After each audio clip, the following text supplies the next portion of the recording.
In today's world with the media, TV, movies, music, books, magazines, and the internet, there's a lot of information readily available to the public. For years and centuries, blacks have learned all about history through a European influence. It has influenced the Black Christian Church and has influenced all races in America to develop stereotypes on the black race. Most people are conditioned to believe everything they are told by their parents, school teachers, pastors, and also their friends. We're also programmed to believe everything we see on TV. But what if everything we've been told is a lie? What if our history is a lie, or a half-lie, or a half-truth? What happens when we get tired of hearing, well, that's the way it is, and that's all we know, or let's just move on to the next subject or chapter? What happens when we start to wake up and demand answers to all of these unanswered questions? Satan and the powers of this world do not want us to wake up. America does not want an informed people, especially an informed black race. What's even worse is that they do not want an informed, educated, fed up, and unified black race. In this DVD documentary series, I'm going to go into depth, revealing our history using biblical facts and historical actual facts from many, many years ago. I'm going to expose some of the lies we have been fed and uncover the truth. Once I explain our history, I'm going to correlate it to how it's affecting us, meaning the black race, right now, today, in America, and even the world. You will begin to wonder and say, I wasn't crazy after all. And it has to be a reason as to why blacks have been suffering for what seems to be an eternity. Hopefully, after I connect all the dots, exposing all the lies, deceit, and agendas that Satan has used to destroy blacks using other races, you will finally see how it all makes sense. Someone once quoted, "A lie cannot live forever." Well, this person was correct. So get ready to have the very foundation of what you've been taught all these years shaken by the truth. After you've seen and heard what I have to show, I guarantee that the way you think will never be the same. The truth shall set us free. All right, so this is the presentation, Last Days, Hebrews to Negroes. Now, this presentation is much needed today. A lot of people, they are basically, how to say it, in darkness. A lot of people are asleep to what's going on behind the scenes, and a lot of stuff we've been taught as children, we just take that and run it as this as truth. But it's a lot more behind the scenes that's going on. A lot more in terms of government, religion, society, education that people don't understand, even our history and our culture as itself. So this presentation is basically going to kind of expose all the hidden truths and lies that's been going on for thousands of years. So basically, right now, it's time to get ready to learn the hidden truth of what's been kept from us for all these generations. This presentation is like no other presentation you have seen. Are you ready to have your mind blown? It's time to open your eyes to see things from a different perspective. All I ask is that you keep an open mind and judge for yourself after you have seen everything. So the question I'm asking is can you really handle the truth? A lot of people say that they can handle the truth, but they really can't handle the truth, because when you give them the truth, it just shakes their world, shakes their foundation that they've been taught, and it's really hard for people to break out of that conditioning and programming that they receive from education, from their parents, and from society. But Obama says, yes, we can. Yes, we can handle the truth, so let's go. So right now, the question people need to ask themselves is, do they want to continue to have trick knowledge, or do they want the truth? So you got to choose which one you want. That's if you want to continue to be in darkness and just go with the okie doke and accept the trick knowledge, then that's fine. But it's really beneficial for everybody on this planet to know the truth. So we've done the research for you, so let's begin. So just like in the Matrix, it says that Morpheus, he says, take two pills. You either take the blue pill and the story ends and you wake up in your bed and you believe whatever you want to believe, or you can take the red pill and you can stay in Wonderland and I can show you how deep the rabbit hole goes. Morpheus says in the movie, I'm only offering the truth and nothing more. And so what does Neo do? He accepts the pill that's going to take him deep and deeper into the rabbit hole as far as it goes. And fortunately, not a lot of people are taking that leap into this rabbit hole. A lot of people are just want to take the blue pill and wake up in the bed and believe whatever they want to believe. And that's basically being caught up in the Matrix, as most people would say today. So Marcus Garvey, legendary pioneer, black leader, he quoted that people without their knowledge, or people without the knowledge of their past history, origin, and culture is like a tree without roots. And one of the famous quotes by Harriet Tubman is that she said that I freed 1,000 slaves. However, I could have freed 1,000 more slaves if they only knew they were slaves. And that's very interesting because a lot of people, you know, they're living in a world, their own little box, and you try to awaken their mind and get them to see things from different perspectives, but they don't want to hear it. You know, they don't want to hear anything that's outside of what they've been taught. And so, in a sense, they are like the person that's been a slave so long that he doesn't even know he's a slave. He's comfortable with it, and he can't live outside of being a slave. And so when it comes time to run away and be free, he feels like everything is all good. The master treat me right. I'm eating, I got a family, and he feels like, nope, I'm not going anywhere. And unfortunately, that's the problem with a lot of African Americans today. We continue to be in this slave mentality. So a lot of times in the Bible, it talks about the curse of Canaan, and also talks about the curse of Israel. Now, a lot of people, a lot of even Africans will say, well, you know, is it the curse of Canaan, or sometimes they say Canaan? That's the reason why black people are going through what we're going through in Africa and even in America. So the question is, you know, that I'm trying to portray is, who are we? Why can't we get ahead? Why does everyone hate us? Why are we always treated unfair? Why are they trying to get rid of us? Why can't we stick together? Why is there so many obstacles preventing us from succeeding? Why does the world discriminate us based on skin color? And why do we work for everyone else? Now, Obama, he did a speech at Roanoke, Virginia in 2012. And basically, Obama's telling us here, and this is what he quoted, if you've been successful, you didn't get there on your own. You didn't get there on your own. I'm always struck by people who think, well, it must be because I was just so smart.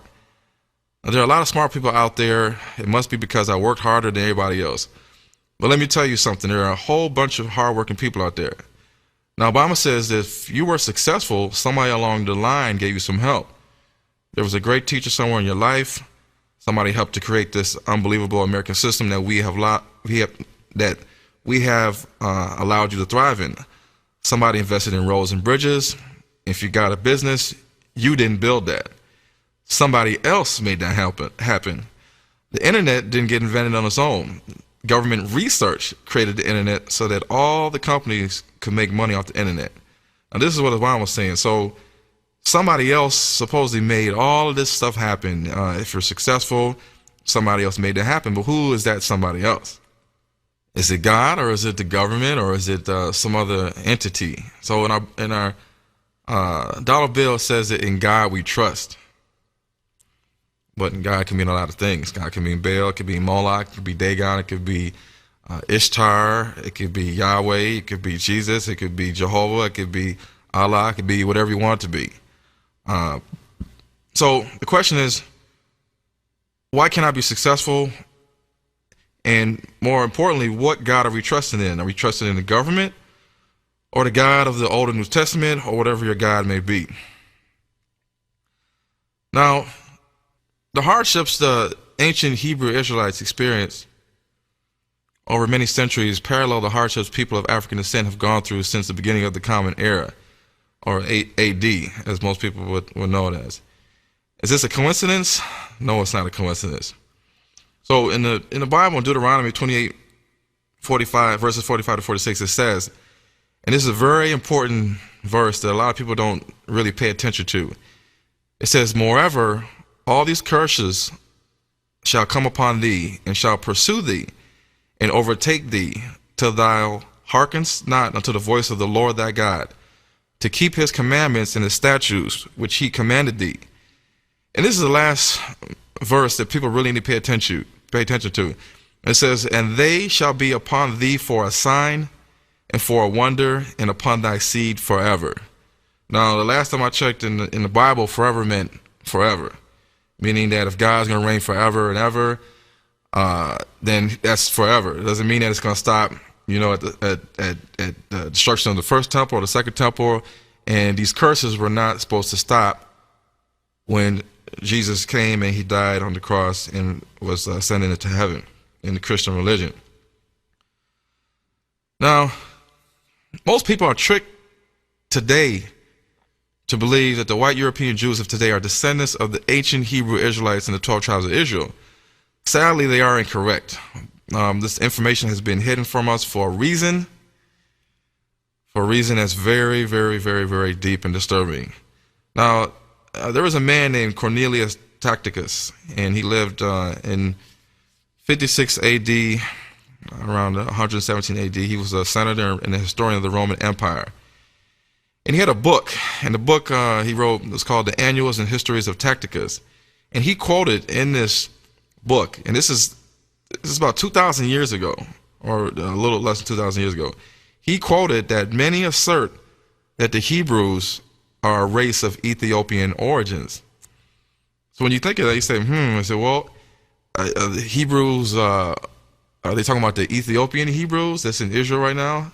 No, because back then, Ethiopia, Cush, represented and meant a lot of things. And the land of Cush, or Ethiopia, was far more greater and bigger than what the current size of Ethiopia and Africa is right now. And I'll explain later. Now, this is a map of the Africa in the 1600s. And back then, the Atlantic Ocean near the west coast of Africa, near Benin and Togo and Nigeria and Ghana, was called the Oceanus Ethiopicus. So it's essentially like the Ethiopian Ocean.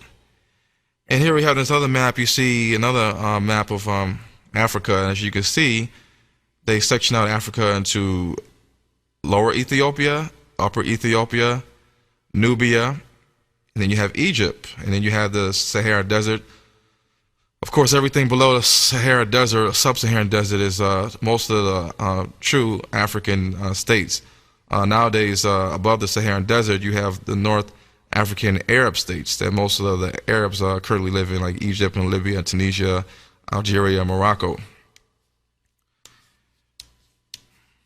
Back then in those days, ancient days, you had Lower Egypt, which was closer to the Mediterranean Sea, and then you had Upper Egypt, which is closer to Nubia, which was also basically a part of Sudan and parts of Ethiopia. Now here we have a slide of the Ethiopian Nubians, and as you can see, they were dark-skinned people with earrings, just similar to Africans in Africa and African Americans today. Even people in the Caribbean, Jamaica, Haiti, and Antigua and Trinidad. In the Bible, it talks about how the Israelite women and men used to dress.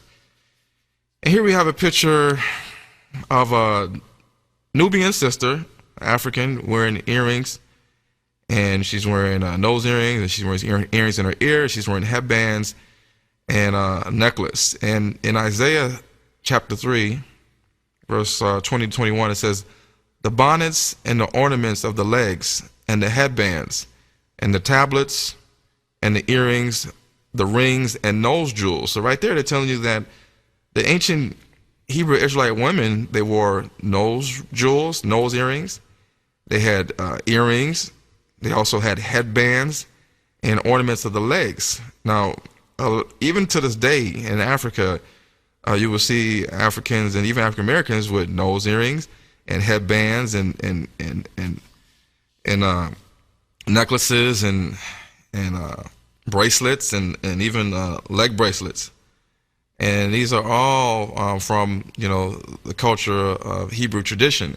Even the Indians, even also another race of people that also have wear earrings and nose jewels and headbands, and they're also people of color.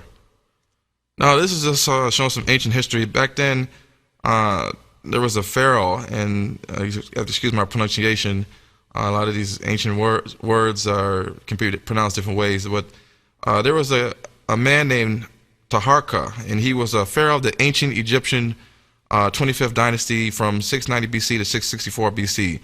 And he was also the king of the kingdom of Cush in Nubia, which was located in northern Sudan.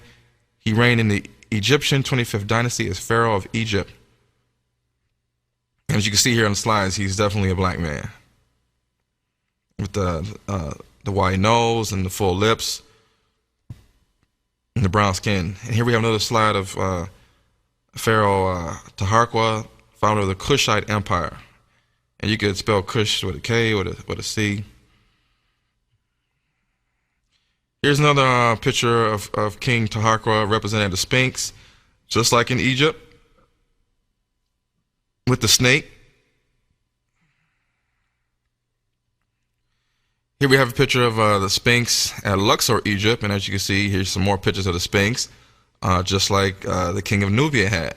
And as you can see in the background, you see the obelisk, which is, I'll explain that later in the slide.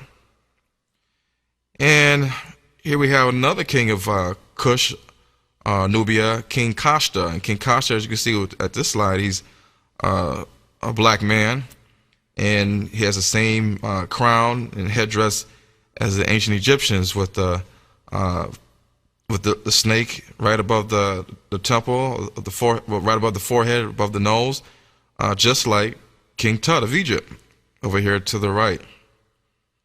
And it's amazing how everybody thinks of the Egyptians and the pharaohs are wearing these crowns with the snakes at the top of the head, but they were also doing it in Ethiopia, Kush, and Nubia too as well. Now, there's a fact that there are more pyramids in the Ethiopia, Sudan area, 223 in total, than there are in Egypt. So who influenced the pyramids all over the world? Because there's pyramids, in South America, there's pyramids in China, they reported, there's pyramids in Egypt and Sudan, and in a lot of different places there's pyramid type structures. So here we have on this slide, you have the pyramids of Meroe, ancient Kush, Sudan / ancient Ethiopia, and then you see over here pyramids of Giza, ancient Egypt. This slide right here, we see the obelisk in Axum, Ethiopia, and you also see it in Luxor, Egypt. Now the obelisk, basically today in America, is the Washington Monument. And Washington Monument, if you go there and you take a ride all the way to the top, in the elevator, you'll see a lot of Egyptian religious writings and symbolism inside of the elevator. And this also sits in St. Peter's Square in Vatican City, London City. It sits in Brazil. It sits in Israel near the Israeli Supreme Court. It also is in Egypt. It's in Sudan, Ethiopia. So these obelisks are in a lot of places, and it talks about these obelisks in the Bible, which I'll explain later. So the question is, what was Ethiopia? Back then, the modern geographic name Ethiopia was confined to the country known as Abyssinia, an extensive territory in East Africa. In ancient times, Ethiopia extended over vast domains in both Africa and Asia. Now, there's a man named Sir E.A. Wallace Budge, and he said that it seems certain that classical historians and geographers called the whole region from India to Egypt, both countries inclusive, by the name of Ethiopia, and in consequence they regarded all dark-skinned and black peoples who inhabited it as Ethiopians. In addition, he said that Homer and Herodotus call all the peoples of Sudan, Egypt, Arabia, Palestine, and Western Asia and India Ethiopians. Strabo was a Greek historian who lived 63 BC to 21 AD. And he himself quoted that I assert that the ancient Greeks, in the same way as they classified all the northern nations which they were familiar as Scythians, so I affirm they designated as Ethiopia the whole of the southern countries toward the ocean. Now Strabo adds that if the moderns have confined the appellation Ethiopians to those only who dwell near Egypt, this must not be allowed to interfere with the meaning of the ancients. Another Greek historian named Ephorus, he lived around 400 BC to 330 BC. This is a long time ago. He said that the Ethiopians were considered as occupying all the south coast of both Asia and Africa, and adds that this is an ancient opinion of the Greeks. Now, Stephanus of Byzantium, Greek 6th century AD writer, wrote that Ethiopia was the first established country on earth, and the Ethiopians were the first who introduced the worship of the gods, who established laws. And the vestiges of this early civilization have been found in Nubia, the Egyptian Sudan, West Africa, Egypt, India, Persia, Mesopotamia, Arabia, South America, Central America, Mexico, and the United States, and Mashanland. And right here it says ample evidence if anybody wants to read any books about this. Now, in Lucian was also an ancient writer, lived in the 1800s. He wrote a book of astrology. He declared that the Ethiopians were the first people that invented the science of the stars, gave names to the planets, not at random and without meaning, but descriptive of the qualities which they conceived them to possess. And it was from them that this art was passed, still in an imperfect state, to the Egyptians. So, another Greek philosopher, Proclus, lived in 412 AD. He quoted that we find the great nations of the world, both past and present, worshiping black gods. Then we logically conclude that these peoples are either members of the black race or that they originally received their religion in part from black people. Now, back in the day, the ancient Canaanites, Phoenicians, they worshiped the god Baal. And if you look at ancient pictures of the statues of Baal, you will see that Baal is a black person. His face is dark, and you wonder, why would you worship a black person if you wasn't black yourself? Doesn't make any sense, because right now in America, we worship Jesus Christ, and they portray Jesus Christ as a white man with blue eyes and blonde hair. Now, the proofs are abundant. The ancient gods of India are also shown with Ethiopian-type crowns on their heads. And according to the Old Testament, Moses first met God during his sojourn among the Midianites, who were the Ethiopian tribe. Now, getting back to the Hebrews, to Negroes, it's recorded by many historians that in the year 65 BC, the Roman armies under General Pompey captured Jerusalem. And in 70 AD, General Vespasian and his son Roman Emperor Titus put an end to the Israelite state with great slaughter. During the period of the military governors of Palestine, many outrages and atrocities were committed against the residue of the people. And during the period from Roman General Pompey to Roman General Julius Caesar, it was estimated over 1 million Jews fled into Africa, fleeing from Roman persecution and slavery. It's also a known fact that the slave markets were full of black Israelite slaves. And this is in the book of Babylon to Timbuktu by Rudolph R. Windsor. Here's a slide picture of Roman Emperor Titus when Vespasian was declared emperor on July 69th AD. July 1st, 69 AD. His son Titus was left in charge of ending the Jewish rebellion. And in 1770 AD, he besieged and captured Jerusalem and destroyed the city and the Second Temple of Solomon. Now, after that, and throughout time, before that, the Hebrew Israelites had escaped persecution and captivity and being killed by fleeing into where else but not other than Africa and Arabia. And from Arabia, it went down into the bottom parts of Arabia, Yemen, or Yemen and Qatar, Oman right now, and a lot of times they crossed over the Red Sea over into Ethiopia, and they either traveled across Africa to West Africa, or they traveled down into South Africa. And from Africa, of course, as many people know it, the slave trade market took Africans or Hebrew Israelites dwelling in Africa, and they were black themselves, all across the world to be scattered into all the nations. Now, we, as African Americans and even blacks living in Jamaica and Brazil and Suriname and Guyana and Haiti and Dominican Republic, we describe ourselves as being from that land. I'm Haitian, I'm Dominican Republic, I'm Dominican, I'm from Brazil, I'm Cuban, I'm African American, but we really don't know who we really are. You know, all we know is that we are descendants from Africa, but in Africa there are a lot of different people. There were a lot of different descendants of Cush and Mizraim and Put and Canaan, and also the Hebrew Israelites. But the Bible says that, Deuteronomy 32 verse 26, that it says that God will scatter the Israelites. Now it says here, I said I would scatter them, the Israelites, into the corners of the earth. In parentheses, I would make the remembrance of them to cease among men. Psalms 83:4 says, they have said, come and let us cut them off from being a nation, that the name of Israel may be no more in remembrance. In Jeremiah 17:4 it says, and thou, even thyself, shalt discontinue from thine heritage that I gave thee, and I will cause thee to serve thine enemies in a land which thou knowest not.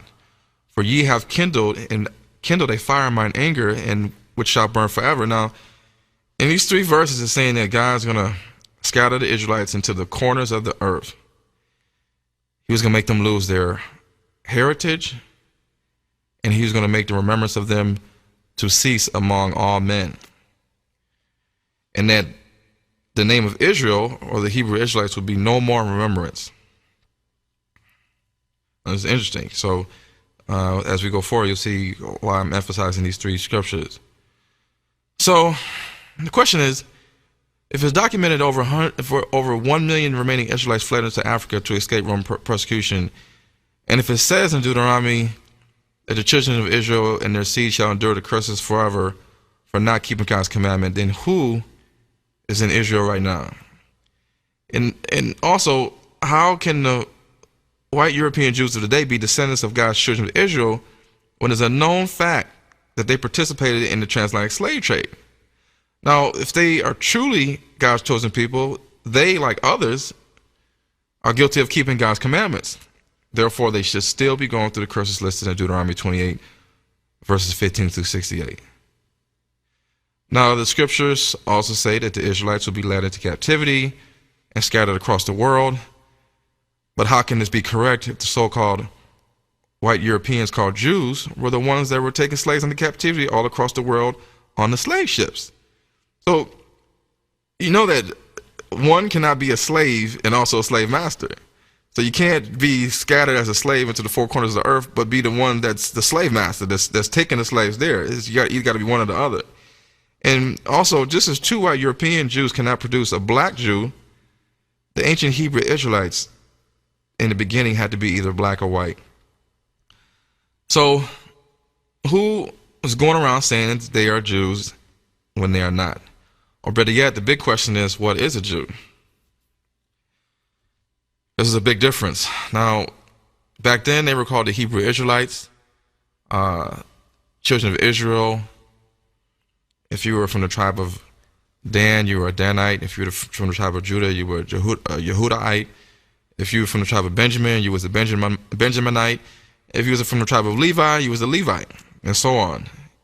Back then, that they didn't call themselves Jews.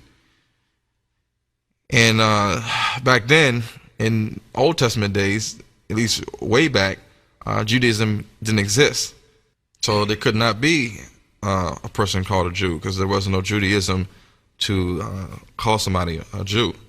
Because as you will see later, the word Jew is basically anybody that follows the practices of the religion of Judaism. And it has nothing to do with being a descendant of the 12 children of Israel, which in the Bible are God's chosen people. So the Bible talks about the synagogue of Satan.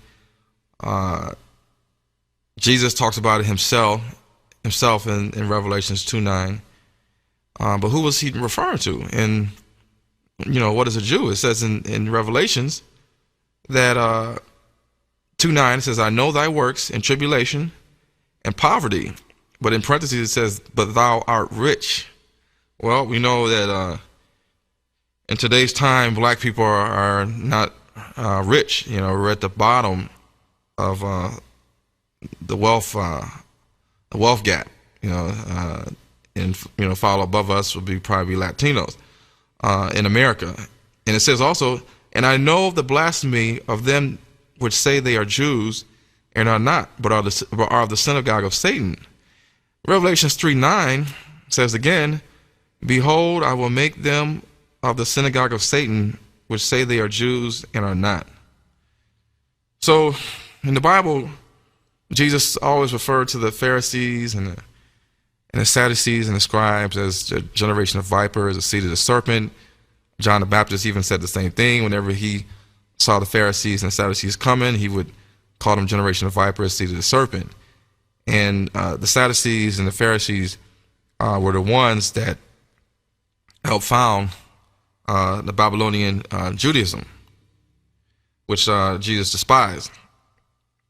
Same people that crucified him. So what race or nation of people would knowingly call themselves Jews when they are not? Well, it's not black people. It's not the Arabs. It's not Asians. It's not Latinos. It's not Indians. So the only people that's calling themselves Jews right now are the European Jews. But has the world been tricked to believe that the white Europeans are Jews and are thus God's chosen people? Because, of course, they labeled Jesus Christ as a Jew when Jesus was from the tribe of Judah. And Jesus Christ did not practice Judaism. We will soon see who has been lying for all these years.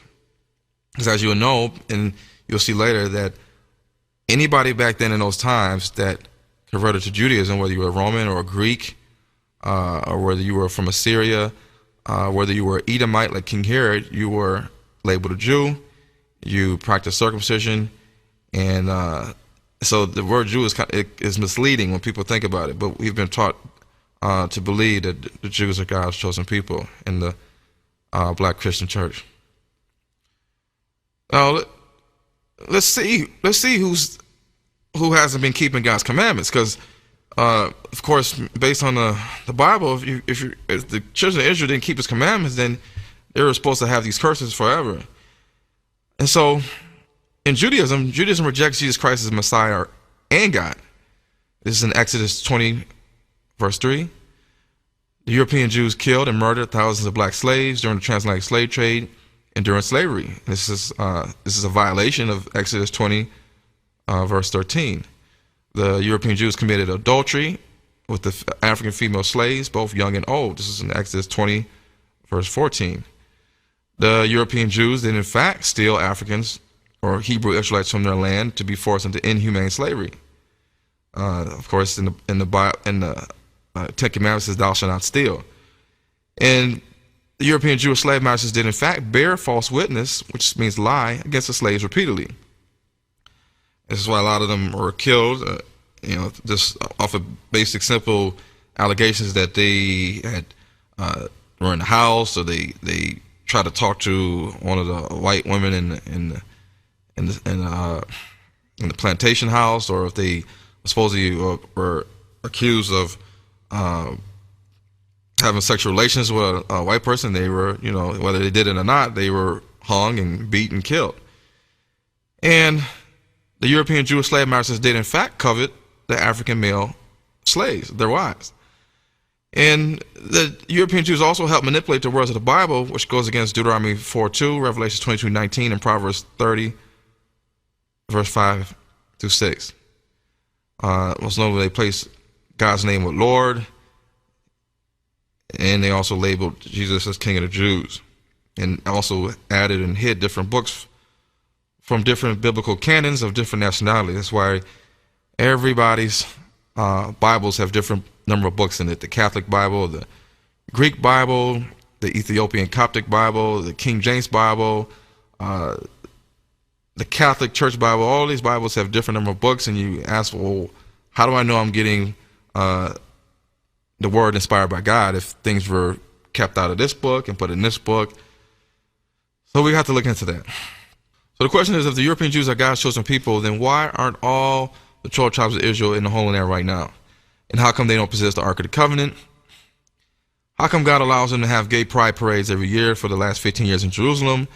How come God allows 3 major religions to worship their gods in Jerusalem: the Catholic Church, Islam, and Judaism?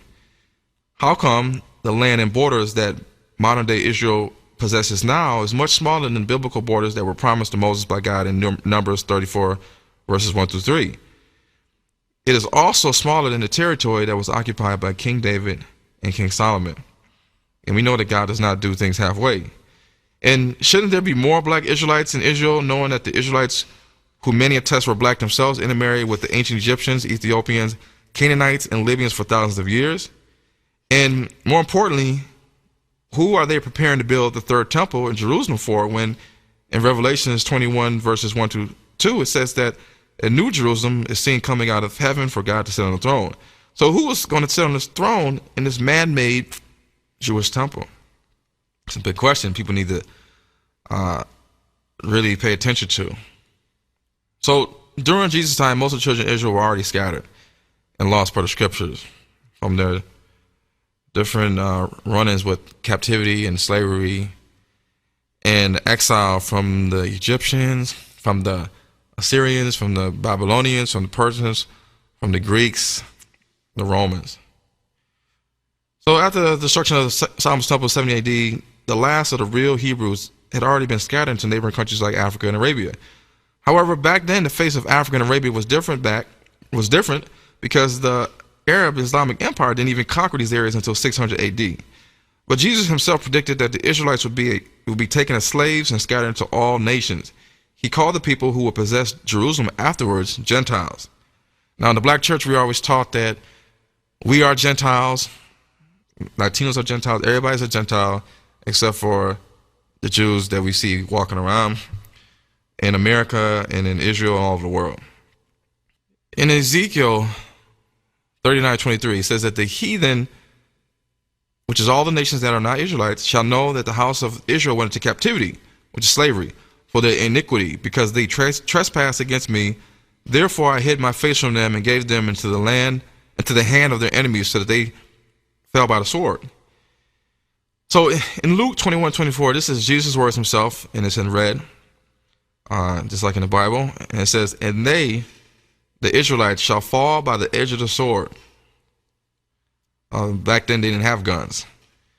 And shall be led away captive into all nations. That's very important, because when it says to be led away captive, it means led away as a slave, but it says into all nations. And Jerusalem shall be trodden down, which means taken over, of the Gentiles. Gentiles are those who are not Israelites, until the times of the Gentiles be fulfilled. So when is the Gentiles' time of fulfillment? It's a big question. Nobody pays attention to this. If you go further, in Luke 21:25-27, Jesus explains it. He says, in these times there shall be signs in the sun, and in the moon, and in the stars, and upon the earth distress of nations, with perplexity, and the sea and the waves roaring, men's heart failing them with fear, and for looking after those things which are coming on the earth. For the power of heaven shall be shaken, and here comes the shaker. And then shall they see the Son of Man coming in a cloud with power and great glory. Now, folks, when you look at this last verse, it says that when these signs in the sun, the moon, the stars, the waves of the sea, people are going to be scared, the earth is going to be shaken, and then the Son of Man is going to come. This is the second coming of Christ. So according to the scripture that Jesus is talking about and prophesying, is that the Gentiles are still supposed to be in Jerusalem even until this day. Because as we know, the second coming of Christ has not happened yet. So if Jesus is saying this, that when he returns for the second coming is going to be the time the Gentiles will be judged and taken care of, who is in Israel now? Because right now we know that the Palestinians and the Gentile European Jews are in there right now. Now, there's a man named Ben Amin. He's a leader of the Black Hebrew Israelites. They're over in Israel right now, South Israel. And he quoted that the greatest conspiracy ever conceived in the minds of men was the creation of the national homeland for Jewish people. And he claimed that African Americans and blacks are scattered all across the world by slavery, are the victims of a cruel plot to control us, an international religious plot that has come about as the results of black Hebrew Israelites disobeying the law and the commandments of God. Now, the enslavement of Africans by the slave trades is seen as punishment for straying from the religious path. And he also claims that the Palestinian and Arab population are not descendants of Ishmael. Ishmael, as we're taught that the Arabs are descendants of Ishmael through Abraham. But wait a minute, people need to read their Bible, because it says in the Bible that Abraham's maidservant, she was Hagar, the Egyptian. And if anybody knows, back then in BC times, the Egyptians were black people with woolly hair. And they would have a child, and that child would be named Ishmael. And then it says in the Bible also that Ishmael's own mother, Hagar the Egyptian, would find him a wife from Egypt. This means that the 12 princes, the 12 sons of Ishmael, would be 3/4 black Egyptian and 1/4 Hebrew. And back in those days, the Hebrews were black, so they would essentially be black. But the Arabs of today they're not black. They're more, skin color is more like Caucasians and Europeans than they are black. Now, he also mentioned that our studies and experience have shown that the present-day inhabitants of this region are not the original people of the land. The majority of those today defined by modern historians of Arabs are veritably the descendants of the Greeks, Romans, Western, Northern European Crusaders. And a lot of Arabs will tell you themselves that the reason why that their skin is white, and that sometimes they call themselves Caucasian Arabs, and that some people mistake them for Europeans in America, is that they have European blood. A lot of them do. A whole lot of them do. It's the reason why they're in desert countries, and it's 90 degrees, 100 degrees, and yet they do not get a tan. And we all know that people of color, people with melanin, can get tan. Even the lightest African American can spend one day on the beach in Miami and go back to the hotel and look at his face and see that he's gotten darker. That's just one day. One day in the weather in America. So we need to think about this thing. So, and the Bible says that, of course, we talked about the Israelites being kicked out of Jerusalem, led into captivity. But how did they get there? Joseph and his brothers walked into Egypt 70 souls deep before later being enslaved by Egyptians. You can still walk today into Israel through Egypt, but you got to have papers, and you got to scale the Egyptian-Israeli border gate, which is almost impossible to do. Back then, it didn't exist.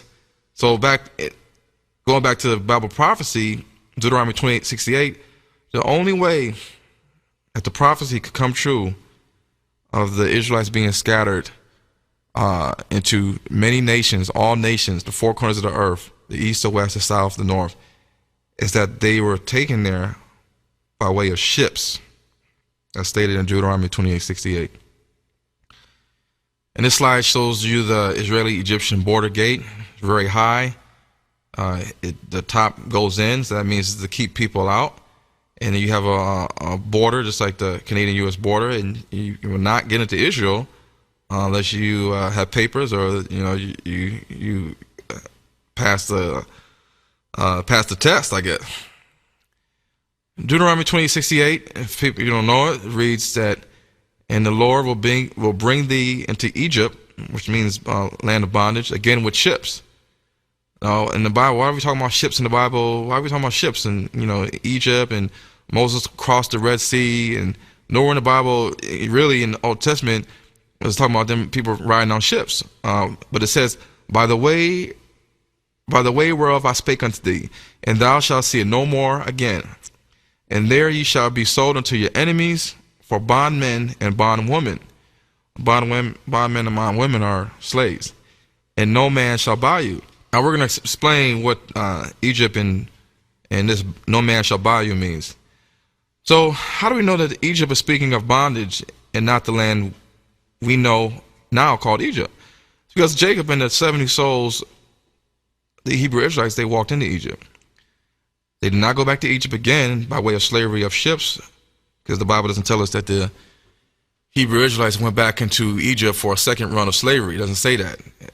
It doesn't support that. And why would God deliver his children out of the hands of the Pharaoh with all the plagues only to deliver them back into Egypt? If I was the Egyptian pharaohs, I would say we don't want them back no more because, you guys and your God destroyed our country. So, even under the captivity of the Assyrians and Babylonians, the Assyrians and Babylonians didn't put them on ships and say, we're going to dump you back off into Egypt. So right here, King James authorized Bible is kind of misleading us. And so the captivity, speaking of us being brought, black people being brought to the many nations that were being scattered to, like the Americas, the West Indies, even the Middle East and parts of the Pacific Ocean islands and other areas, as you will see. So in Exodus 22, it states this. It says, I am the Lord thy God, which have brought thee out of the land of Egypt, out of the house of bondage. So Egypt is synonymous with a house of bondage. And so when it says that they won't see it no more again, and they're going to be sold to the enemies for bondmen and bondwomen, and no man shall buy thee. Now, if you pay close attention to the end of this verse, it doesn't make any sense, but yet it's in our King James Bible. King James Bible that was authorized for us to have. He authorized that Bible for us to have. So I wonder if it's another version that wasn't authorized. But why would a slave be sold into his enemies for bondmen and bondwomen for nobody to buy them? So why would they put the slaves on the ship, ship them over to America, and they stand there and nobody wants to buy them? That doesn't make any sense. So why is the word there? Because back then, in Old English, the word buy is meant to say save or redeem. So in reality, the verse should say no man shall save thee or no man shall redeem thee. And redeem means to buy or pay off, to buy back or to clear a payment, to recover or to save. So this is basically showing you that the Hebrew Israelites are going to be scattered to the four corners, and that they will be sold, and that nobody will be able to purchase their freedom back. Nobody's going to bring them right back to Africa or to Israel. And this basically is foretelling what happened to the Hebrew Israelites then, and even what's been going on with people of African descent to this day. So it's evident that the black Hebrew Israelites were sold to slavery, that they were not saved, nor did they have their freedom bought back. But this was part of the punishment, the curses of Israel that God sent on them for not obeying his commandments for 1,000 years. Now, again, the slavery that happened with Africans, it fits the description of the curses to the T that happened during the transatlantic slave trade, the Arab slave trade, and if you want to also add in the Indian Ocean slave trade, for over 1,000 years. But the Holocaust only lasted 12 years. And the Holocaust, they were already in the land. They were already in Europe, Germany, and all the places. So they didn't have to be rounded up on ships. They were already there. Now this is a slide picture of some Africans on an Arab slave trip. And as you can see, the majority of them are boys, are men. Another picture we see right here of the construction blueprint of the slave ships, where they had the slaves packed like sardines, inhumane conditions. But was the slavery foretold in the Bible that was going to happen, thanks to the Europeans and the Arabs in America? Because in Obadiah it says, chapter 1, verse 4 says, though thou exalt thyself as the eagle. Now, the symbol of America and the nations of the Europeans is and always has been the eagle. The USA, Greeks, Romans, Spanish, even Germany under Hitler used the eagle as a symbol. And then it says in Obadiah, and thou shalt set thy nest among the stars. Now we see America, we have satellites in outer space, we land on the moon. And we also see that a lot of the Arab nation flags have a star and a moon. And that's interesting because they were the main races of people that were enslaving Africans or African Hebrew Israelites. So was this scripture foretelling the black Hebrew Israelites being enslaved under the Arabs, the Americans, the Europeans, the Romans, the British, the Spanish, the French, and the Portuguese? It's very interesting. As you can see on the slide here, you see many of the Arab flags, and a lot of them have stars, a moon, crescent, but the colors are pretty much the same.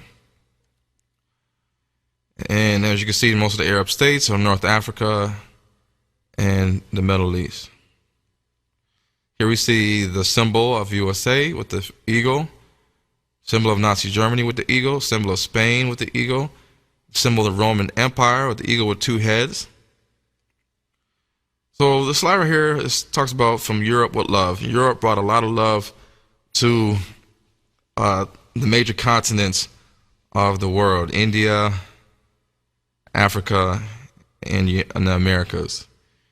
Remember, it was the Europeans that came and they colonized and dominated India. At that time, it was called British India.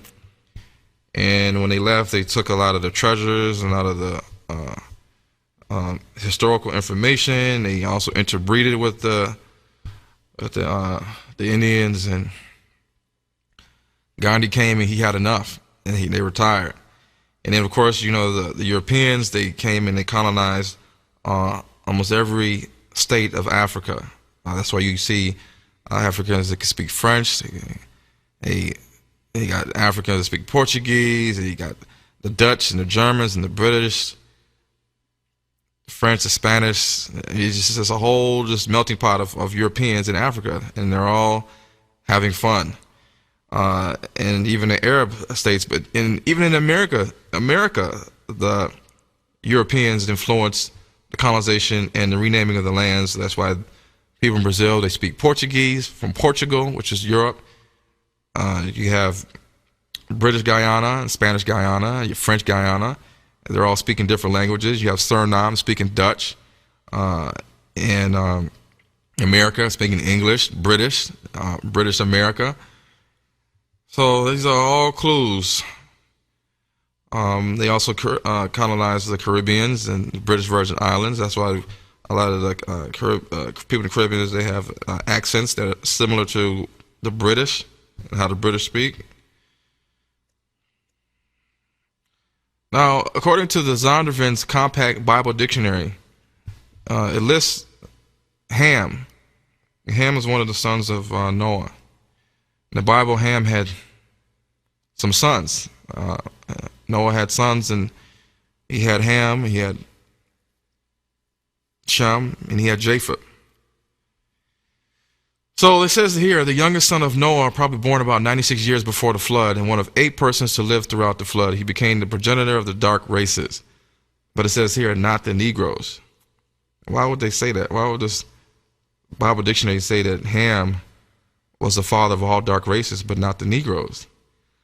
But it says here he was the father of the Egyptians, the Ethiopians, the Libyans, and Canaanites who we see today. So who are the Negroes descendants of, according to this Bible? And why would the Zondervan's Bible Dictionary say that we Negroes are not descendants of Ham?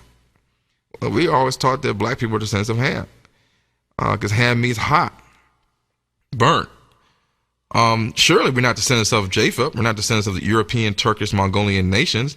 So this only really leaves Shem as our forefather. Could that be? We got to think about that.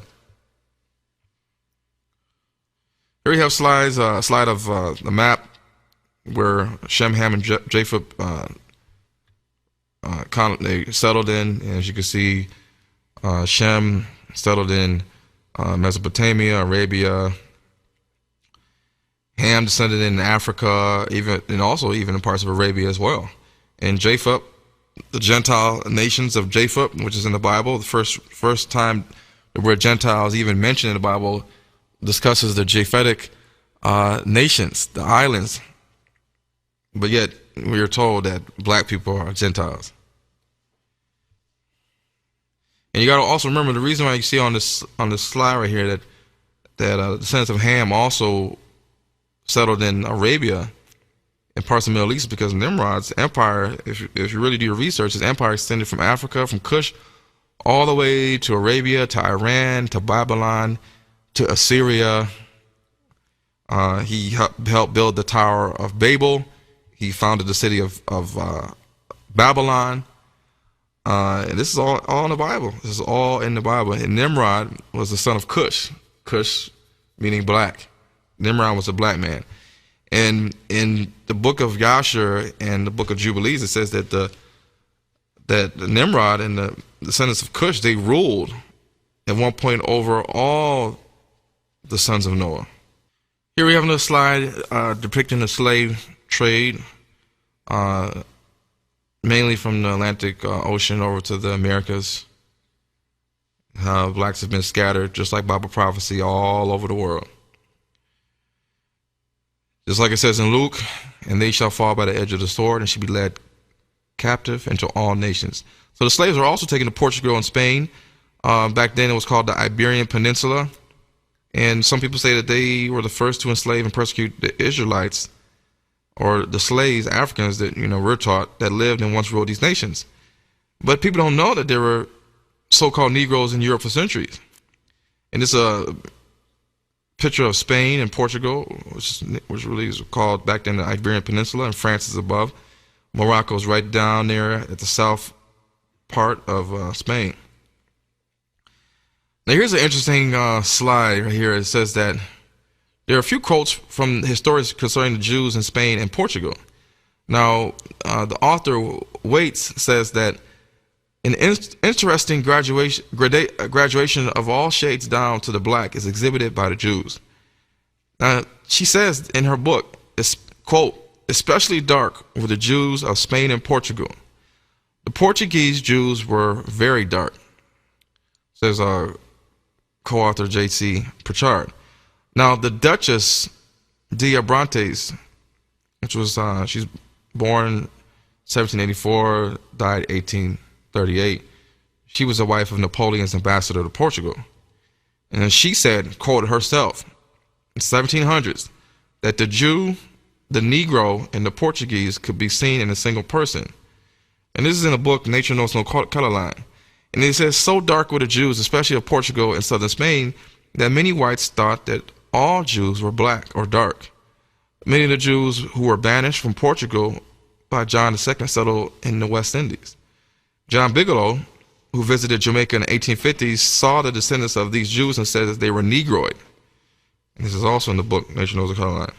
But the mystery is, how did these black Jews become misplaced, even to this day, by a group of white Jews, European Jews, call themselves the Sephardic Jews, as you will see further. And we gotta separate who was a Jew, meaning who was a black person practicing Judaism, versus an actual person that was from descendant from the tribe of Israel. So it's been said that when the Arab slave traders took slaves from West Central Africa and dropped them off on the Iberian Peninsula, that they referred to them as the people of the book, of the Yehudi, which means the children of Israel. So when I was doing research, they talk about the Arabs came and they took the slaves and they brought them to Spain and Portugal. They said, well, what do you have for us? And they said, well, these people on the ship, they call themselves the Yehudi. And the people was like, Yehudi, what does that mean? And they said that Yehudi means children of Israel, people of Israel, or children of Judah. And the Arabs also referred to them during this time of the slave trade as the people of the book. And we all know that the people of the book is the people of the Bible. And it's also said that the Europeans, the Khazar, which I'll explain later, the Khazar European Judaism converts, even African tribal chiefs and Arabs participated in the selling of Hebrew slaves, as it was a big moneymaker back then.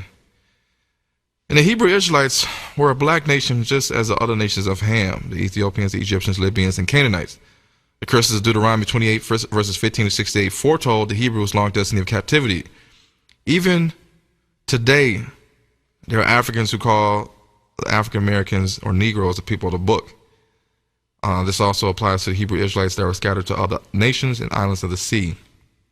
Okay, so the Arabs knew who we were back in those days, even though back in those days we weren't called African Americans or Jamaicans or Haitians or Dominicans or Brazilians. They knew back then that we were the people of the book, the people they had on the slave ships that they were taken to the Iberian Peninsula, Spain and Portugal, and to all other countries of the world by way of the Arab slave trade. They knew exactly who they were putting on the ships.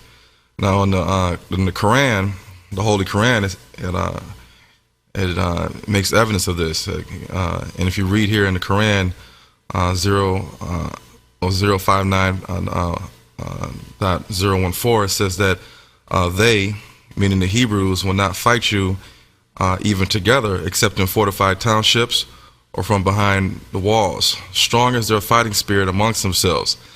Thou wouldst think they were united, but their hearts are divided. That is because they are a people devoid of wisdom. And just like our Bible, we have different translations, like the New International Version, the King James Version, the Standard Version. Different people also had their versions of the Quran. As you see here with the different guys, Yusuf Ali and Pickthall and Sakir, the content of the paragraph stays the same, but the words may change a little bit, just like with different versions of the Bible. And so another verse in the Quran, it says, and those of the people of the book, meaning the Hebrews, who aided them, Allah did take them down from their strongholds and cast terror into their hearts.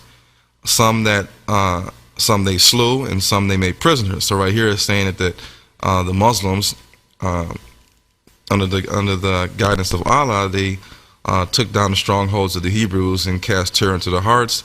Some of them they killed, and some of them they made prisoners, which is exactly what happened during the Arab slave trade. Now, this is all around early AD, probably around 600 AD, and afterwards, when the slave trade was going on at the time. And you got to remember that the Arabs that were doing the slave trade back in those days, they were not enslaving races of white people. They were not enslaving races of white men, European men, and putting them on ships to be dropped off in parts of Europe like Spain and Portugal and the Middle East. We all know this by doing the research on the Arab slave trade. So therefore, the only people they were talking about on the slave ships, called the people of the book, had to be African descendants or people from the continent of Africa that were known as the Hebrew Israelites, and this is the reason why they call them the people of the book. Now, also in the Quran 033:27, it says, and he made you heirs of their lands, their houses, and their goods, and of a land which ye had not frequented before. And Allah has power over all things. So right here in the Quran it says that the Arabs would take the lands of the Hebrews, they would take their houses, their goods, and this land that they had not been to before. So this is clear proof that before about 600 AD, that the Arabs, the Muslims, were not in that area. So when they started to conquer and take over North Africa and the Middle East and Arabia, these were lands that were foreign to them, that was not known to them. But in these lands in Arabia and as well as Africa, the Hebrew Israelites, aka the people of the book, were in these lands. And according to them, in the Quran, Allah was going to give them power over the Hebrew Israelites, over the people of the book. And this is documented in the Quran. Now, back in the day, around 400 AD, there was an Italian traveler named Ludovico di Varthema, and he was one of the first non-Muslim Europeans to enter into Medina and Mecca, which is in Saudi Arabia. Back then it was just called Arabia, as a pilgrim. And he traveled throughout Egypt and Israel and Palestine and Arabia and different parts of Africa. And so he wrote a book of his own accounts of his life and where he had been to, talking to the people of the land, in his itinerary of De Ludocio de Varthema. And he published it in Rome around 1510 AD. Now, in his account, he talks about the Jews that he found in the mountains of Arabia, in the Hijaz Mountains, the Higaz. And back then, even years before that, 600 AD, the Muslims had also fought the Jews in Arabia, and this was called the Battle of Khaybar. Sometimes it's pronounced Khaybar or Khaibar. And during this fight, the Muslims subdued and captured the Hebrew Israelites that were there, and they also exiled them or they enslaved them. This is proof. So in the book of Ludovico, he reads that in this one part, it says the chapter concerning a mountain inhabited by Jews.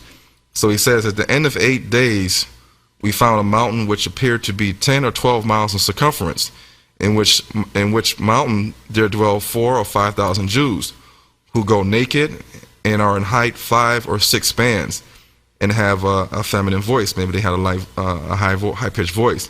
And he says here, and they are more black than any other color. He says they live entirely upon the flesh of sheep and eat nothing else. They are circumcised and confess that they are Jews, and if they can get a Moor, which in that case could be synonymous with Muslim, into their hands, they would skin him alive. Because back then in those days, the Muslims or the Moors were mortal enemies of the Hebrew Israelites, the Jews. Because Judaism and Islam, was going against each other in those days too. And so it says, at the foot of the said mountain, we found a tank of water, which is water that falls from the rainy season. We loaded it up. We loaded the water on top of 16,000 camels, whereas the Jews were ill-pleased, and they went about that mountain like wild goats. And on no account would they descend into the plain, because they are mortal enemies of the Moors. Now again, in here, when they describe the word Moor, the word Moor could mean Muslim, Arab. It could be your typical Caucasian, European-looking Arab, or it could be possibly even a black Moor. But nevertheless, in this account, Ludovico in the 1400s goes into Arabia and to these certain mountains, and he finds 4,000 to 5,000 Jews, and he describes them as being naked, but also running around about 5 to 6 spans, in that he describes them as being more black than any other color.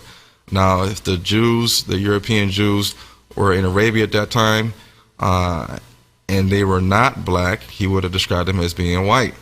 But instead, he made emphasis on the point that they were black, and this is in 1400 AD, a little before the transatlantic slave trade started. But you got to remember that the Arab slave trade went on from early AD, 600 AD, maybe earlier, all the way until the 21st century. And so this is clear proof that the Arabs, when they were calling the slaves on the slave ships, the people of the book, that they knew exactly that they were a people of color and they were black, as evident and marketed by different people, especially Mr. Ludovico, the Italian traveler. Now, you got a couple friends. They themselves work around Africans from different countries like Nigeria and Ghana, and they themselves have asked the question: well, who do you guys say we are over here in America? What do they call us? And the ones that do know, they say, well, we refer to you guys as the people of the book. You're a lost people, the children of Israel, and you don't know your heritage, and that's who you guys are. But not everybody knows this, and that's mind-blowing. Why not? Now, there were hidden clues that were given about this, but you really got to do the research. You really have to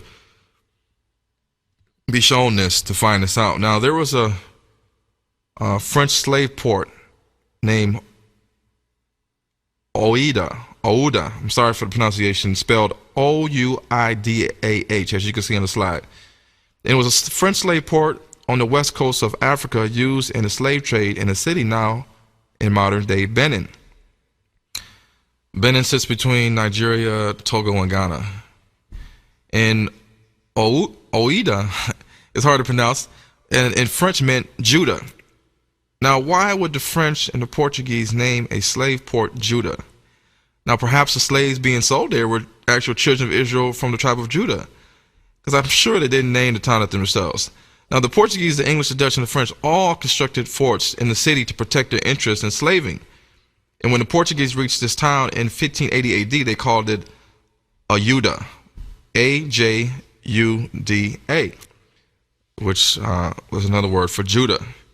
And, of course, the national language of this African country now is French, while others are speaking Fon and Yoruba.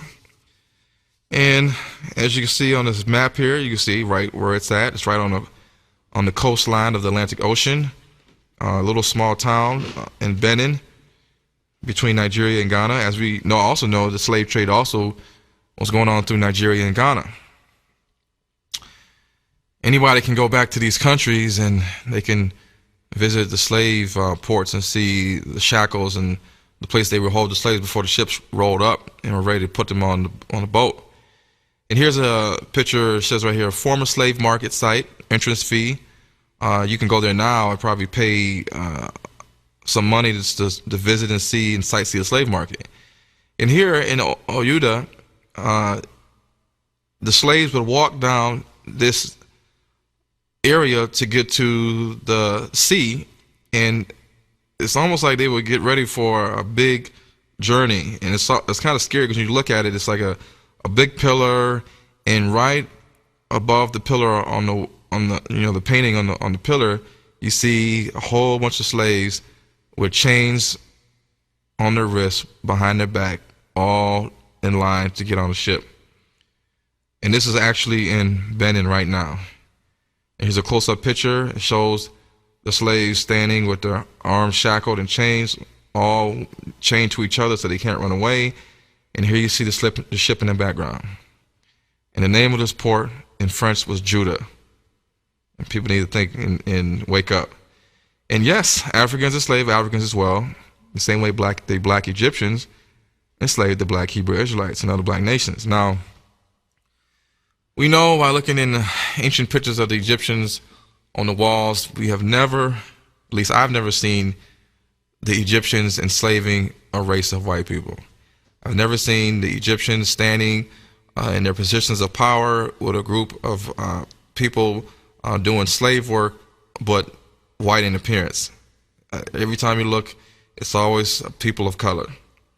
And it's important to know, because when people say that Moses is white, people have these movies like Noah and the Son of God and all this stuff, and you see all in the Bible series, you see everybody is white. It does not make sense. It's not correct. They're basically tricking America and the world, and we're just going along with it. So even in Oman, the natives of Oman, the men in Muscat, Oman, here in the slide, it says in the 1860s, an estimated 13,000 African captives were taken to the Gulf every year, and 4,000 to 5,000 were sent to Sur in Oman. Legal slavery lasted in Saudi Arabia and Yemen until 1962. Despite over 1,000 years of slavery, millennium, and continued dominated practices of slavery by the Arabs, the Islamic world still is perceived widely as less racist, more tolerant, and welcoming of blacks than the West and United States. But nobody talks about the Arab slave trade. The Arabs they were taking slaves back in early AD, way before the transatlantic slave trade happened, and it continued for over 1,000 years. Even continues some parts of Africa, even now in Sudan, Mauritania. It's sad that nobody really knows this. But when are we going to wake up? Remember, just because other nationalities like the Arabs and the Jews and Europeans have businesses in our communities, it does not mean that they necessarily like us or intend to help us. And this is a lot of this stuff is deeply rooted. Just like there's still signs of racism and prejudice in America today from whites versus blacks. There are also the same stereotypes and prejudices from Arabs against blacks. They may not say it outwardly, but behind closed doors, it's still inbred in them from generations of slavery that we underwent under the Arabs. Of course, the real reason why other races of people have businesses in our community, like Arabs and the Europeans and the Asians, is because it's to make money off of us. It's simple and plain. They are not inviting us to dinner with their families, nor are they helping to rebuild the communities that are tore down that they do business in. They could care less about our community. They care less if it's the schools shutting down. They care less if it's potholes, as holes in buildings, as long as their business is making money. They could care less what the community looks like. So, new casinos, a new Red Wings arena, which is projected in 2016, Ford Field, Comerica Park, are not benefiting the black citizens of Detroit. It's all benefiting other people. This is why we see majority of Detroit is going down, education, housing, but then you see Midtown and downtown Detroit is flourishing and thriving as we speak. Here we have pictures of the slave trade, the Europeans. Also, a lot of people don't know this as well. Some Indians don't even know this, that the Dravidian Indian, dark Indian, back in the day, the original Indians are Dravidian Indians, which are the dark Indians, ones that are just as dark as black people or Africans. They were also indentured servants or slaves, and sometimes called the Dalits or the Untouchables. And they were brought to South Africa in the 1800s by way of the Dutch and Muslim slave traders. They were only identified by their number, just like in the prison system. Today, the majority of their descendants live in the city of Durban, South Africa. Back then, they were called the Cape Colored. Back in 1800s, they also were brought to the Caribbeans and South America as indentured servants. They wanted to, work and make money to send back to their homeland. But before that, the slaves were doing all the work in these areas. But then when they freed the slaves, they said we need to still have some form of slave labor. And so they pitched the idea to the Indians that you can come over here and set up shop and, like indentured servants. And they eventually was able to obtain land. And even today in modern day times, Guyana, one of the richest people in Guyana is, if you ask anybody from Guyana, is the Indians that came there, brought after the slaves were brought there. That's interesting. So let's talk about the Jews. There's two types of Jews. You have the Ashkenazi Jews and you have the Sephardic Jews. We're going to talk about the Sephardic Jews first. Not too many people know about who they are. Nowadays, Sephardic Jews are associated with Spanish Jews. So, but in the Bible, let's talk about where it all came from. Now, after the northern kingdom of Israel was conquered by the Assyrian king Shalmaneser V in 745, 722 BC, the Israelites from the northern kingdom were exiled into Assyria. This is in 2 Kings 17, verses 5 to 7. Now, the Assyrian king then imported groups of people from his country, Assyria, to replace the exiled Israelites in order for him to maintain and control the land of the exile. So he got rid of the Israelites out of Israel, and he told his people, come on in, set up shop, we got to take over this land, nobody's here, we're going to have to, keep it going. And that's what they did. And so of these people, the Sephardian people, excuse my pronunciation, were one of these groups, along with the Kuthites and the Arahites.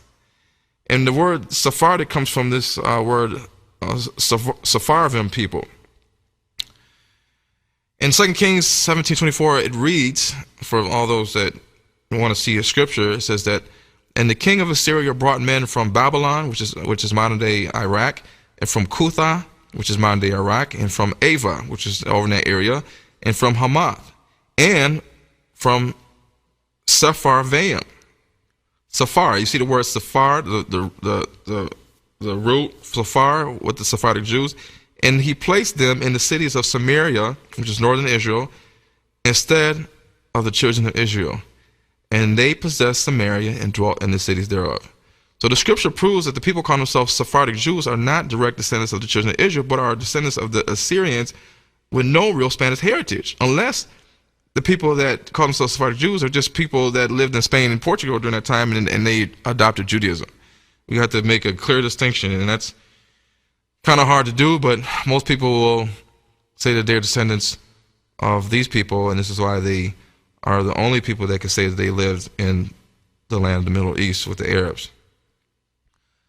Now, the Assyrians, along with the other Gentile nations, mingled with each other and the Edomite people. Remember, King Herod was an Edomite. All his family was Edomites. And Edom, or Esau, was the other brother of Jacob, was the children of Israel. So these Gentile nations mingle with each other, the Babylonians, the Edomites, the Assyrians, and the Edomites in particular, they migrated northward from Idumea, which was a field of Edom, after the 10 northern tribes of Israel were exiled during the time of the Assyrian captivity. Now, Adad and Anu were the ancient gods of Babylonia and were also the gods of these pagan Sephardim people.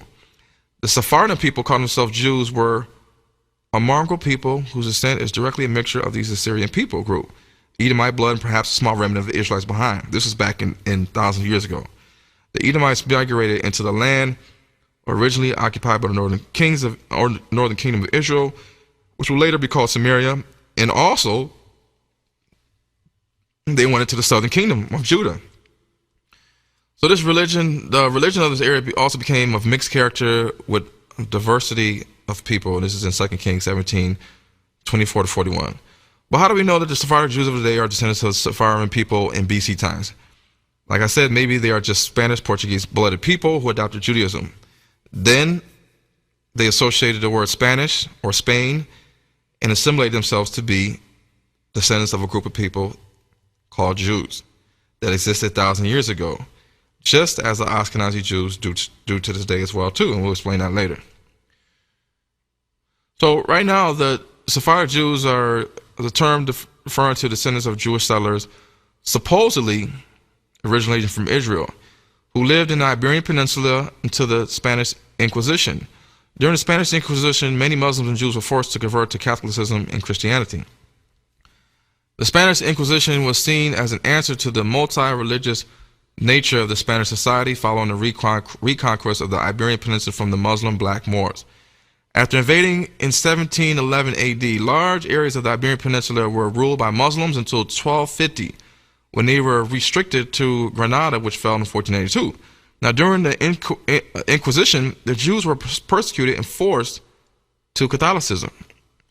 Once this was accomplished, they were usually named Morenos, similar to the Spanish names for blacks, Morenos with an O, which was no different from being called a Negro. Now, the term Sephardic essentially has been linked now to Spanish. However, it comes from the root Sepharad, which was a biblical location from which the Sephardian people lived, as described in 2 Kings 17:24. This location, like I said, is linked to modern-day Babylon, Iraq, but Sepharad was identified by later Jews as the Iberian Peninsula. So they're starting to just put stuff in there. But as you'll see later, I mean, it still means Spain in modern Hebrew. That's what they'll tell you. And the Sephardic Jews speak Ladino. But as you will see later, the Sephardian people were not the children of Israel. So like I said, they were expelled in the 15th century. And this includes both the descendants of the Jews expelled from Spain under the Alhambra Decree of 1492, and for Portugal under the order of King Manuel I in 1497. And also the descendants of crypto Jews, people that are undercover Jews who left the peninsula in later centuries to the Americas, North Africa and Asia Minor and Middle East, the Philippines, and elsewhere around the world. And some of them stayed in the Iberian Peninsula.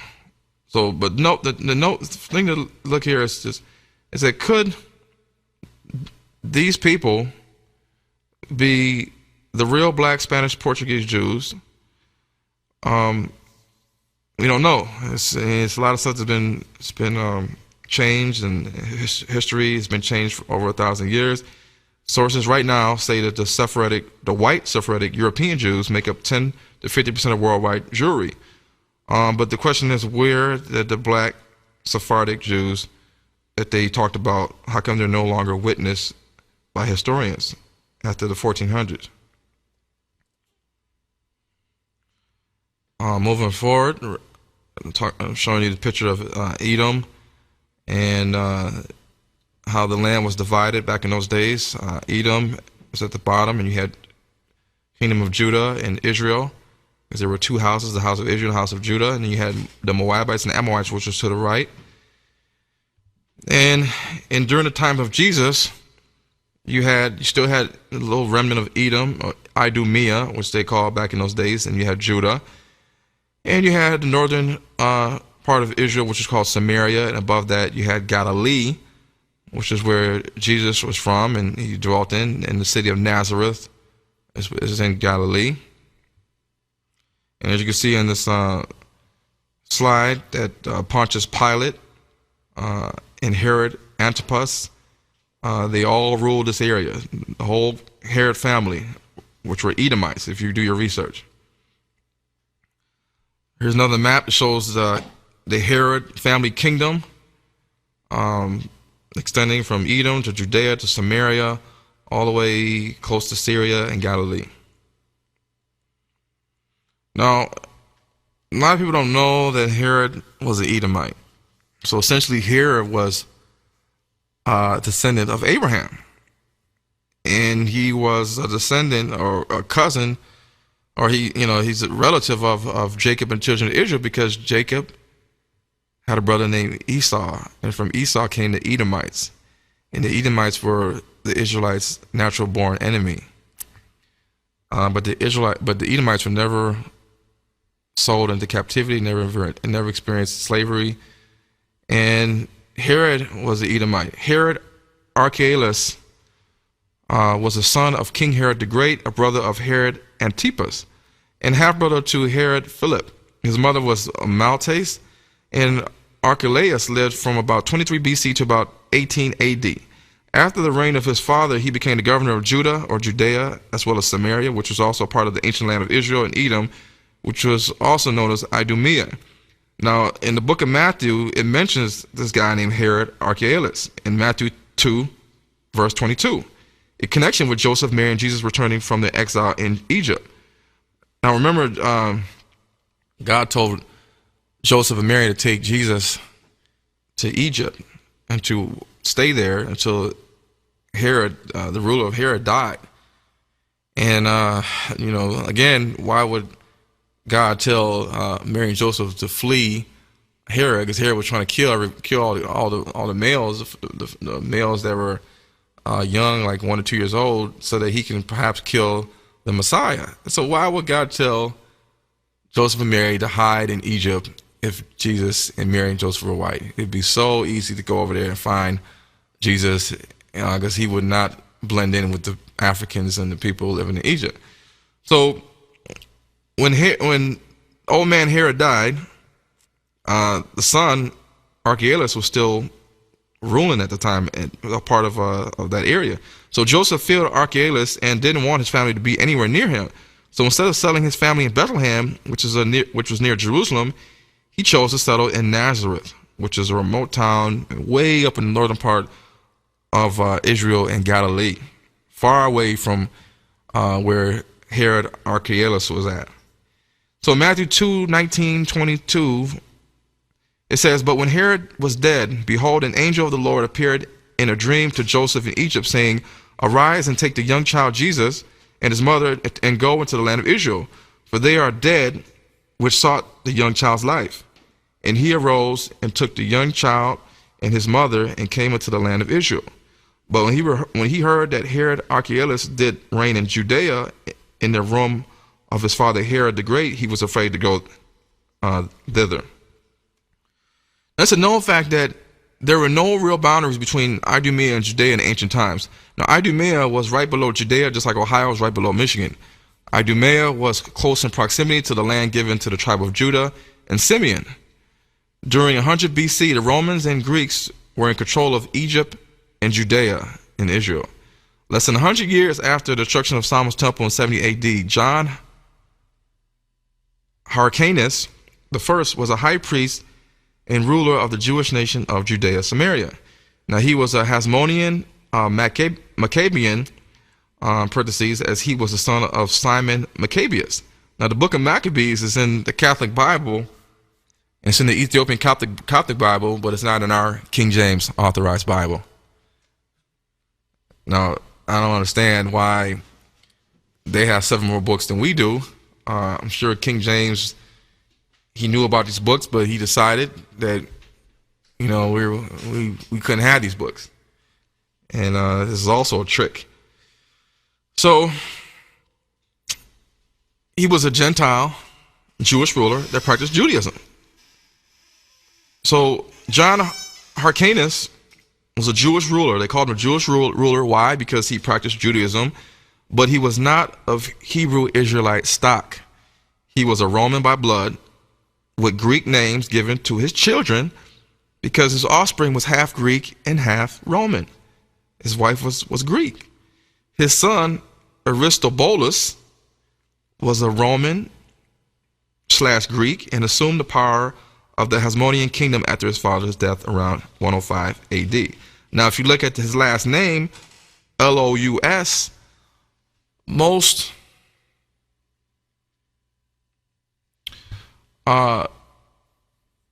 Greeks and Romans, you see the last name, you could tell that they're from Europe. And you have people, Metropolis and Opolis, you know, with the Lous on the end, you know that they are from Greece. You know that they're from Greece. So there's more even confirmation that he was not a Hebrew. He was a Greek/Roman ethnic stock that practiced Judaism. Therefore, he was called a Jew. He was the king, so they call him a Jewish ruler. So Judas Aristobulus had himself crowned king, taking the title Aristobulus I. In the single year of 104 AD that he reigned, he seized the Galilee region for Judah and compelled the inhabitants, many of whom were Syrian and Greek descent, to become Jews by converting to Judaism. But wait, there is more. Hyrcanus took also Dora and Marissa, cities of Idumea, and subdued all the Idumeans and permitted them to stay in the country, if they will only circumcise their genitals and make use of the laws of the Jews, which was Judaism. And they were so desirous of living in the country of their forefathers that they submitted to the use of circumcision and the rest of the Jewish ways of living, at which time, therefore, this befell on them, that they were hereafter called no other than Jews. So a lot of people back then in those days were called Jews because they adopted Judaism. This is the trick that they've used to cloak under the disguise that they're God's chosen people. Now, the Edomites were also Jews too. Paul even admits that Aristobulus was a Roman by expressing greetings to his household during his ministry in Rome. Remember, Paul was an apostle to the Gentiles. Paul, in the Bible, in the book of the Bible, says apostle to the Gentiles. So Gentiles meant the European nations. Paul was where? He was in Rome. He was in Turkey. He was in Greece. So in Romans 16:10, he says, salute, which is like greetings, apelles, approved in Christ, and salute also them which are of Aristobulus' household. So he's giving greetings in Rome to Aristobulus and his household because he was of Roman Greek stock, but he was a Jew because he practiced Judaism. He was not of the children of Israel, therefore he was still a Gentile. During his reign of Judea, Samaria, John Hyrcanus the first forced Judaism conversion on the Edomites. They were forced to get circumcised and were called Jews. But this is all written in the book of Maccabees. And it was also written by a Roman Judaism convert, Flavius Josephus, which was also a Roman, but they call him a Jewish historian because he practiced Judaism. And as you can see in a picture, you'll see that he is white and Caucasian, just like the Greeks and Romans in that time. Now, this is very, very, very mind-blowing that I was able to come upon. And Flavius Josephus, any Jewish rabbi knows who this guy is. He was an ancient Jewish writer, historian during the Roman Empire. He had access to a lot of writings, and he wrote about the Jews, and he kind of exposed who they are. And so he says here, that country is also called Judea, and the people are called Jews. And this name is given also to as many as embrace their religion. Their religion is what? Judaism. Though they be of other nations. So right then he's telling you that they are Jews because they embraced it. They embraced Judaism, and they came from other nations. It didn't matter. It didn't matter where you came from. You come from India and say, I practice Judaism, therefore, okay, you're a Jew. You live in Judea. You even double stamp with the approval that you're a Jew. Now, this is proof that the Jews in this time were simply Judaism converts from other nations like Greece and Rome. And then he goes on to say that, but then upon what foundation so good as Governor Hyrcanus, grandson of Matthias, patriarch of the Maccabees, a family, now this is a family of Judahite patriots of the second and first dynasties. He says that Hyrcanus took upon himself to compel these Idumeans or Edomites either to become Jews or to leave their country. Now, it said that he deserves great consideration, and he says, I suppose it was because they had long ago, the Edomites, had been driven out of the land of Edom and had seized on and possessed the tribe of Simeon. Now, he's saying that the Edomites had seized on and possessed the land, not the people of the tribe of Simeon. And they also possessed the southern part of the land of the tribe of Judah. And he says that it was peculiar. It was a peculiar inheritance because that they were the tribe of Simeon and the tribe of Judah. They were the worshipers of the true God that didn't practice idolatry. So this is the words of Flavius Josephus. He's admitting that the Edomites had converted to Judaism, became known as Jews. They, a long time ago, left their country, were driven out their country. They went into the land of Simeon and Judah, which was the southern part of Israel, and they possessed it. And he was kind of astonished and amazed that they were able to do this, because these people that used to live in this area were actually children of Israel, and they were true worshipers of the true God.